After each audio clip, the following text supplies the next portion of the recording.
Greetings and salutations, and this is Techrodon here, back with more .hack.gu Volume 1 Rebirth, and this is the finale. I'm going to talk a little more in a moment, but we're in really important cutscene territory right now, so I need to shut up. Go and look for Triads yourself. It'll be fine. You won't have any problems if you just use your ability to hear.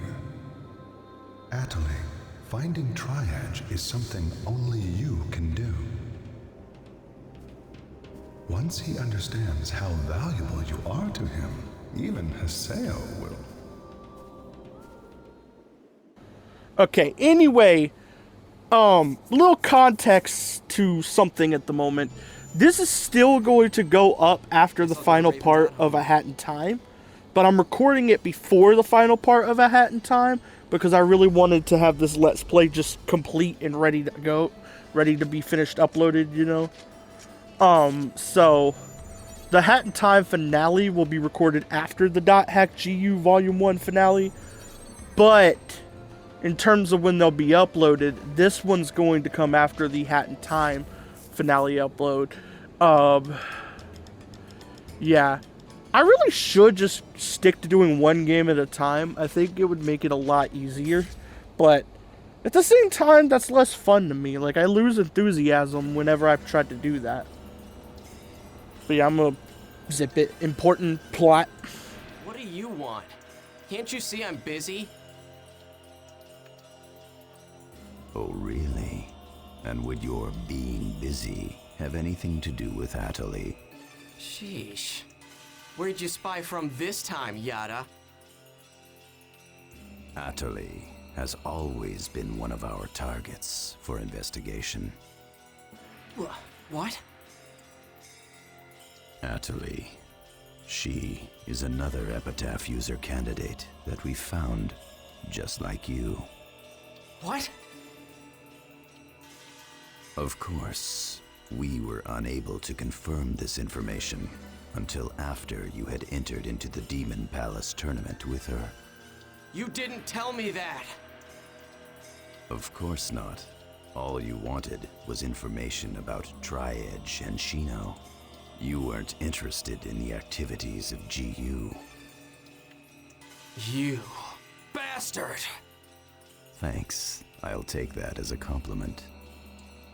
Where's Atali? Where is she now?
This is it.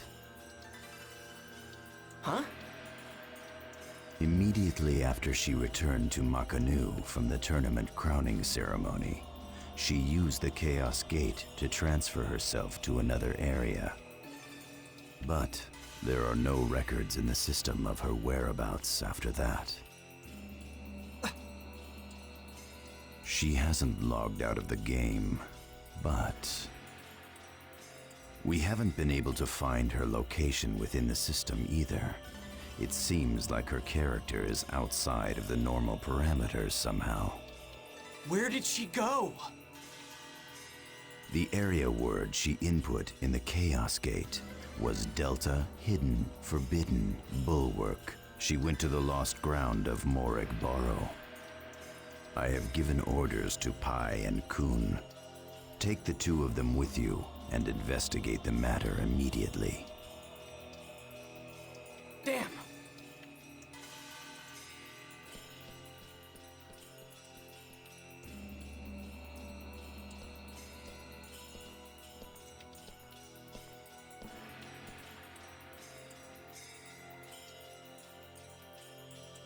To think that you would give me information.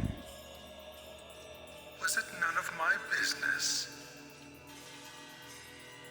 What is your objective, Ovan? Simply for Haseo to grow. On that point, I believe our goals are in accordance with each other.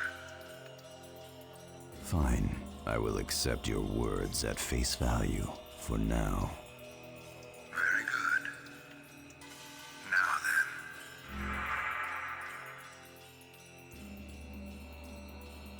For Haseo to grow up. Interesting. So Adelie's missing? I guess she's in some kind of trouble, huh? Let's go find her. Our destination is Delta Hidden Forbidden Bulwark, Morig Barrow. One thing I do actually really like about this game, it's sometimes it can be a double-edged sword if it happens too much, but I do like that like most videos I do in this game allow me to go silent a bunch because it makes it easier to keep the commentary interesting when I do have a moment to commentate. But where it's a double-edged sword is when you get to parts like the first part of this Let's Play, where I literally had like 5 minutes to commentate. But I do appreciate it on parts like this, where like a little less than half the video is cutscenes, but over half of it is still gameplay, so I could still get a word in while simultaneously not running out of stuff to say. Because my issue, the one thing that's come with me doing longer videos, this one's not really a long one by the way, but a lot of parts of this Let's Play in particular have been a little longer. Let's go. And that'll kind of continue to be a thing when we get to Volume 2. I think a few parts of Hi-Fi Rush are also going to be pretty long. But that's just because, like, there are some parts I recorded just longer gameplay sessions than I probably should have. Because that game's not long enough to really justify. It's still pretty, it's almost as long as this game, but it's not, like, long enough where I needed to do that, you know?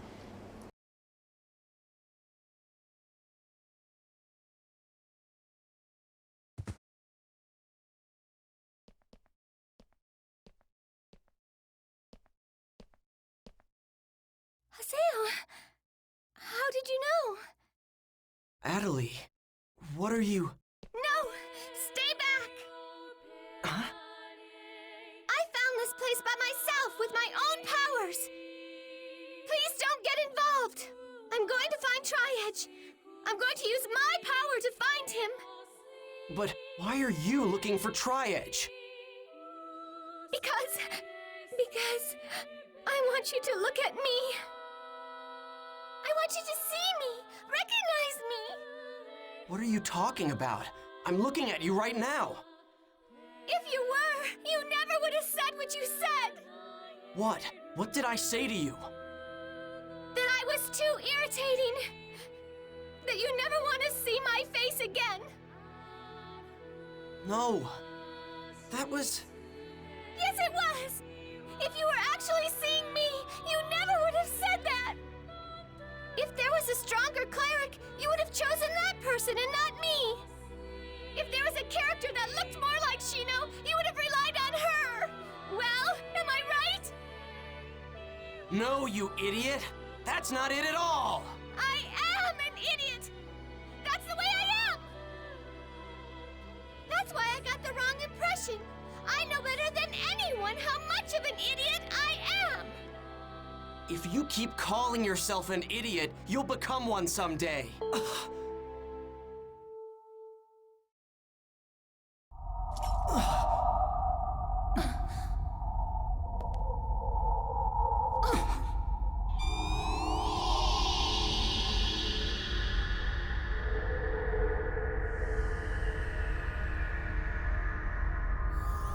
Tri-Edge.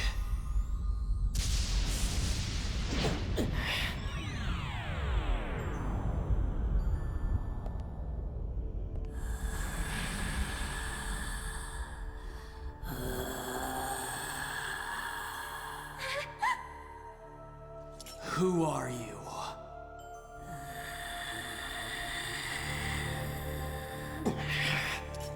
So, are you a hacker? An epitaph user? What are you, an Ida? Damn you. Say something already.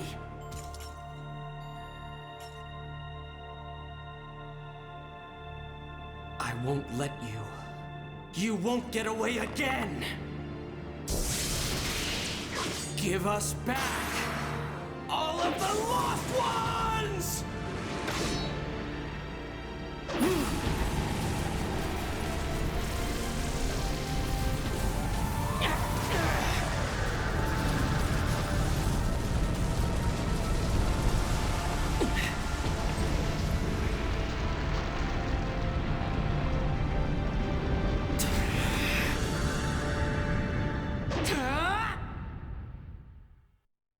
I don't feel like losing And here we are with the final boss against Tri-Edge.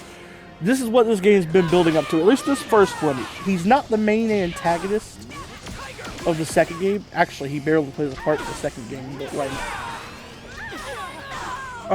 it's hard to explain. Tri-Edge is really important in the second game, but he's simultaneously not. But if I explain why that is, it's gonna be a spoiler. So for now, I'm just gonna say that Azure, aka Tri-Edge, is not gonna be too important in the next game. He's just gonna have a few scenes here and there, and that's kind of it. He's not. I feel like he's being built up to be important in the third game a little more, because he barely showed up in this first one too, up until his boss fight. But yeah, this is our second character battle in the series, and the last one in the first game. Well, there are other character battles, because you got arenas, right? But I'm talking about one, like you're facing one single character who's pretty tanky. Because the other one was against Endurance, and now you're fighting him. You're fighting Azure. I'm gonna call him Azure because, like, because of things I know, it's just more appropriate to call him Azure rather than Tri-Edge. But, again, I'm not gonna spoil things. He is Tri-Edge still, but, you know, just easier to call him Azure because, it's weird they never call him that in-game either. Like, I get why, Haseo calls him Tri-Edge, but it's weird that no other characters, especially, like, ones like, what's his name, the leader of GU, who probably knows Azure's name. It's weird that he never calls him that. He just calls him he just calls him Tri-Edge like Haseo does, which is a little weird, in my honest opinion, because technically Tri-Edge isn't his real name, it's Azure. His player name is Azure. When I say real name, I mean player name. But ignore me, I messed up, slipped up there. These characters all have a different name in the real world. I don't know when that's going to become important. It's just something I found out, that their character names are not their real names. Which kind of makes sense. I guess their character names are just like gamer tags or something, or just what they like to be called in game or whatever. Or it could be like a case of like Monster Hunter world where you name your character. You know, like, it could be like that, which is most likely what it is. But yeah. It is weird to think. It is weird to think of these characters as not being called by their player names. But I think that's kind of the point, in a way, because their real lives are not all too important. Well, a couple characters will have real life events be important in the second game. You won't see the real life events, you'll just be told about them or hinted at them or hear about it. Or even in one case, you'll get a bit of like a lore dump on a certain important character. But last video, I mentioned that like in the second game, at least 3 or 4 out of the 6 epitaphs we know of by the end of this, or 3 or 4 of the 7 epitaphs we know of by the end of the second game, use their avatar in the second game. That's Haseo, as well as before I couldn't say anybody else because aside from Pi and Kun, who like I mentioned, I don't remember for sure if they used their avatars in the second game. That's why I'm not counting them. But one of the other three that use an avatar in the second game is Adelie. And I can say that without spoiling now because we now know she's an epitaph user. And now that we know she's an epitaph user, obviously you know eventually her epitaph will be used. So Haseo and Adelie are two of the ones I remember for sure used their epitaph in the second game. The other two I can't say because of spoilers. We know Indrix is an epitaph user, but I don't think he uses his in the second game at all. And I don't remember if Kun and Pi used theirs. And I just confirmed that Haseo and Adelie used theirs. That just leaves two I can't talk about.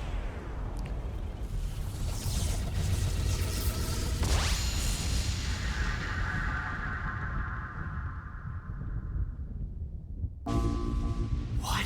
It fixed itself? Huh? How is that even possible? Watch out! He's coming!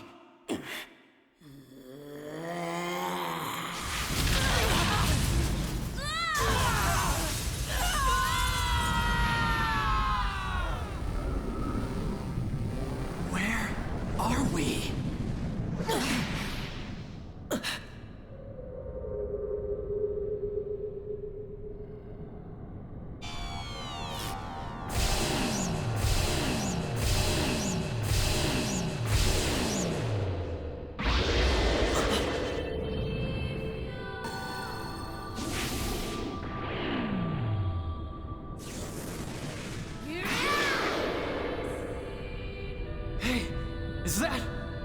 Is that Avatar? I'm not certain, but in terms of data, it's very close. I don't care what it is.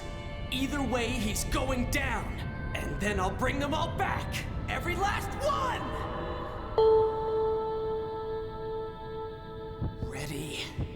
Come on. Come on! Yes! I'm right here! Skate!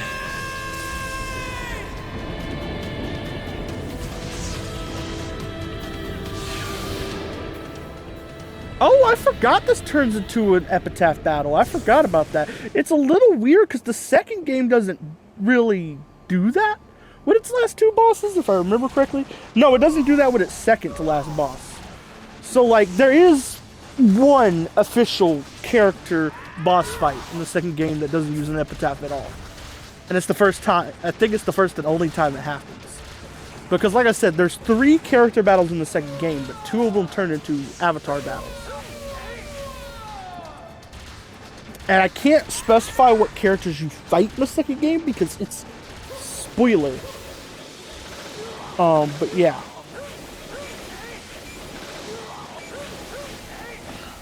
The first game only has 3 battles, no, 4 battles I would consider boss fights. There's Pi, there's Pi's epitaph, there's Kun's epitaph, there's Indrix's entire battle, epitaph and arena. There's Tri-Edge's battle, epitaph, and character battle. In the second game, I can't really give away, like, some of the bosses because they're spoilery. But I can't specify that, like, I remember for sure there's an arena boss. And it's the only boss that, like, I would consider a boss all the way through where you're fighting more than one character. This boss turns into an epitaph, and they're enhanced, quote unquote enhanced. I can't say how they're enhanced because it's spoilers, but they're enhanced in the first half before they use their epitaph. So that's one of the bosses. Another boss is just a regular character battle against a character who's also been enhanced. I'm gonna call it enhanced until it's revealed what's actually happened to them, because it's a big part of the second game's plot and I don't want to spoil it. The final boss is against the character, then they turn to their epitaph. Very similar to this Tri-Edge boss here, but it's a lot harder than this one. This one's pretty easy by comparison. But to be fair, none of the avatar battles in the first game are really hard. The hardest part about the avatar battles in the first game is just getting used to fighting them.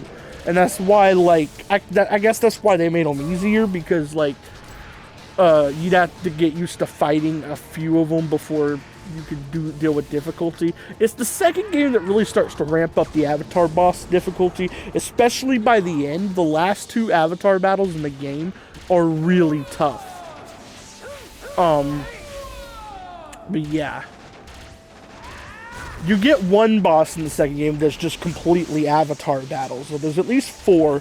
One of the 4 there's also a 5th one that's also entirely an avatar battle. But that 5th one comes in the early game, and the other 4 are like in the mid to late game. So like I said, the second game does a little better with pacing out its bosses instead of having them like be all in the second half. Which I understand why this game put them all in the second half, because like there was really no character that made sense to fight in a character battle before the arena stuff kicks off, and you don't have the power to fight other epitaphs and Ida stuff in the early game. So it's like, yeah, it kind of makes sense from a plot perspective why there are no early, like, no bosses in the first half of the game. But at the same time, they could have just, like, thrown something in. And I know there's, like, field bosses that you face. I'm going to call them field bosses because that's basically what they are. Field bosses that you face in some of the areas. But those aren't really real boss fights. Those are kind of just, like, as I said, field bosses. What I consider a field boss is a boss that's not exactly a mini boss, but is also... Field boss could mean a couple things, because in Warframe, a field boss is a boss that can spawn in the middle of a mission. But the way I'm using it is kind of like a boss that's stronger than a mini boss, which still applies to the Warframe, like, assassins who are called field bosses. It still applies to them because they are stronger than like a mini boss would be. At least until you get really high gear and you're like really good at the game, like then they're like one shot. But still, that kind of applies to some main bosses in the game too. But in my definition, the reason I'm calling them field bosses is because you fight them out in the field and they're not plot important. That's why. So in my case, I'm literally calling they're a literal field boss.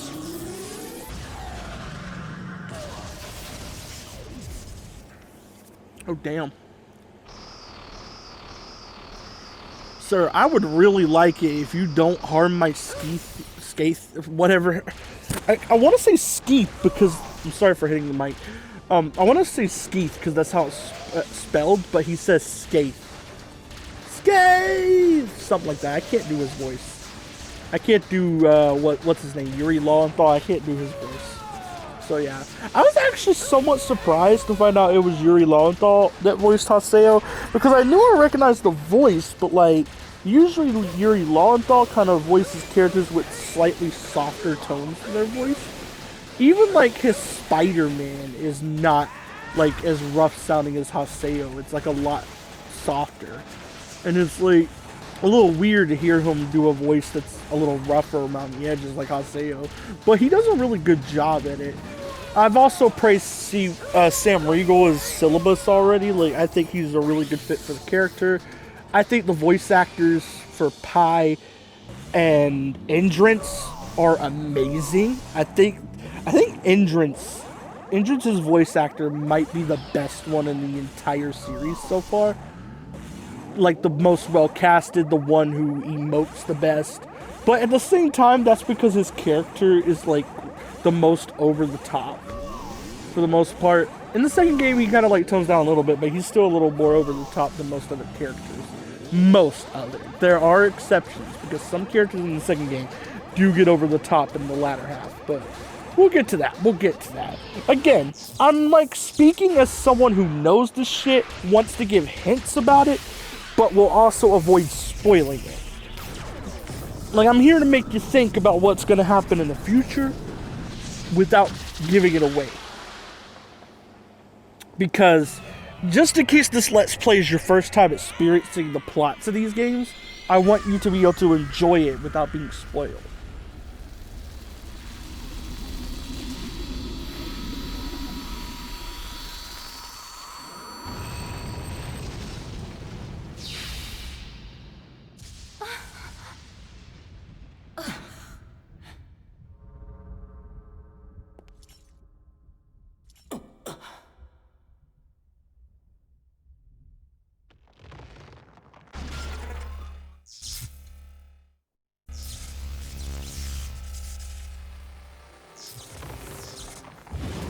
Wait, no!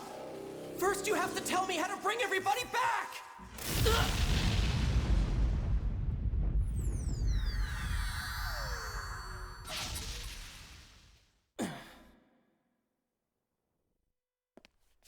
Haseo. So I guess that means we have nothing then.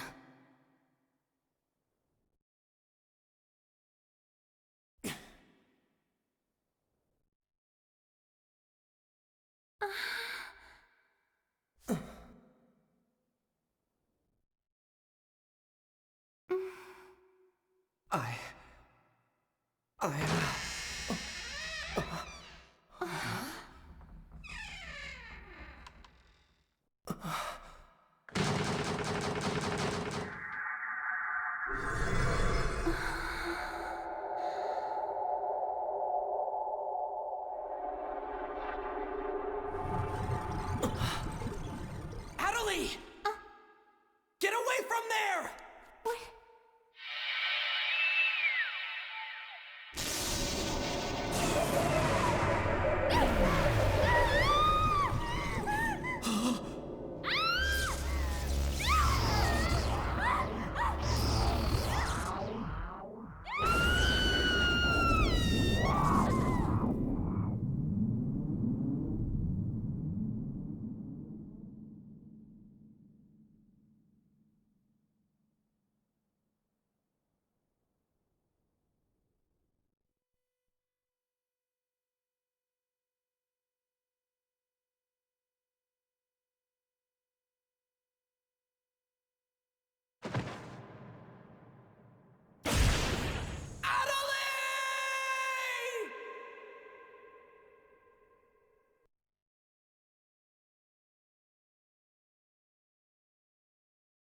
Yep, the game ends right there. You see why now I had to do both the first two volumes in this volume of Ronan Games, while volume 3 could be done whenever? Well, volume 3... A really bad nightmare?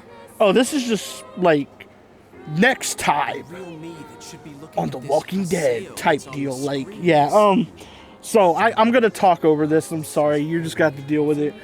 But basically, the first game is on a big cliffhanger. So, like, I had to do the second volume in the same season of Ronan Games. Same volume, whatever I'm calling them. But the second volume luckily ends at a stopping point. It's not like... You can obviously tell it's not the entire ending to the games, especially since you know there's a third game. But it ends at a point where, like, if you want to take a break and not play the third game yet, you can. And that's kind of what I'm doing. I'm taking a break before I play the third game. But yeah, I'm going to be ending up the video here. So, bye.